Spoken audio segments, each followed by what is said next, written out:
একজন মানুষ যার জন্মে কেঁপে উঠেছিল আরবের মরুভূমি, যার নাম শুনলেই ভালোবাসায় ভরে যায় কোটি কোটি হৃদয়।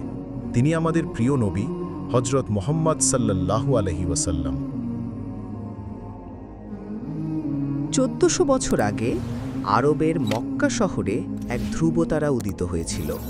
৫৭০ খ্রিস্টাব্দে রবিউল আউয়াল মাসে সোমবারের ভোর রাতে এই পৃথিবীতে আগমন করেন সর্বশেষ নবী হজরত মুহাম্মদ সাল্লাল্লাহু আলাইহি ওয়াসাল্লাম।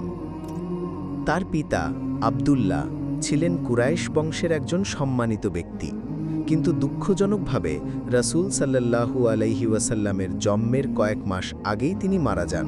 তাই জন্মের পরই রাসূল সাল্লাল্লাহু আলাইহি ওয়াসাল্লাম হন পিতৃহীন। তার মা আমিনা তাকে ভালোবাসা দিয়ে বড় করতে থাকেন।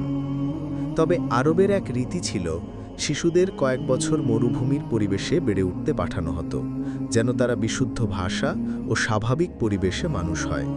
রাসূল সাল্লাল্লাহু আলাইহি ওয়াসাল্লামও গিয়েছিলেন হালিমা সাদিয়া রাদিয়াল্লাহু আনহার কাছে। হালিমা তার সৌভাগ্য বলেই মনে করতেন, কারণ যেদিন থেকে এই শিশুটিকে তিনি কোলে নেন, তার জীবনে একের পর এক বরকতের দরজা খুলে যেতে থাকে।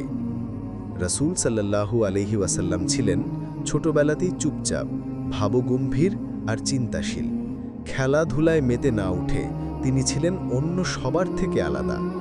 একবার তার বুক বিদীর্ণ করে ফেরেশতা তার অন্তর থেকে শয়তানের অংশ বের করে পরিষ্কার করে দেন। এটা ছিল ভবিষ্যতের জন্য একটি প্রস্তুতি। ৬ বছর বয়সে মা আমিনা তাকে নিয়ে মদিনা গিয়েছিলেন, কিন্তু ফেরার পথে মাও মৃত্যুবরণ করেন। এত অল্প বয়সেই তিনি হয়ে গেলেন এতিম, প্রথমে পিতা, তারপর মাতা হারিয়ে। এরপর তাকে লালন পালন করেন দাদা আব্দুল মুত্তালিব, কিন্তু দাদাও মাত্র ২ বছরের মধ্যেই ইন্তেকাল করেন। তখন রাসূল সাল্লাল্লাহু আলাইহি ওয়াসাল্লামের অভিভাবকত্ব নেন চাচা আবু তালিব, যিনি তাকে নিজের সন্তানের মতো ভালোবাসতেন। রাসূল সাল্লাল্লাহু আলাইহি ওয়াসাল্লাম বড় হতে থাকেন নিষ্কলুষ চরিত্রের এক যুবক হিসাবে।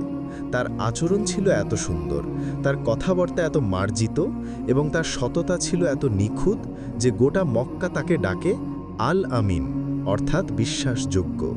তিনি মিথ্যা বলতেন না, কারো হক নষ্ট করতেন না, সবসময় সৎ থাকতেন, এমনকি ছোট ছোট ব্যবসায়িক লেনদেনেও। এই কারণেই তার প্রতি মানুষের আস্থা ছিল অগাধ। এই ছিল শুধু শুরু, এখনো বলার বাকি আছে হাজারো কথা। আমরা দেখিনি তাকে, কিন্তু ভালোবাসি প্রাণ দিয়ে। তার জীবনের প্রতিটি ধাপ আমাদের জন্য শিক্ষার সমুদ্র। চলুন, আসুন আমরা জানি তার জীবনকে, ধাপে ধাপে, ভালোবাসা দিয়ে, অন্তর দিয়ে। রাসূল সাল্লাল্লাহু আলাইহি ওয়াসাল্লামকে জানলে তাকে ভালোবাসা যায়, আর তাকে ভালোবাসা মানেই জীবনকে বদলে ফেলা। পরবর্তী পর্বে চলুন জানি কিভাবে আল আমিন হয়ে উঠলেন এই দুনিয়ার শ্রেষ্ঠ নবী।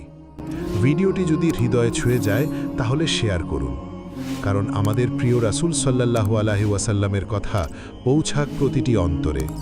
পরবর্তী পর্বে ইনশাল্লাহ আবার দেখা হবে প্রিয় নবীর জীবনের আরেকটি অধ্যায় নিয়ে।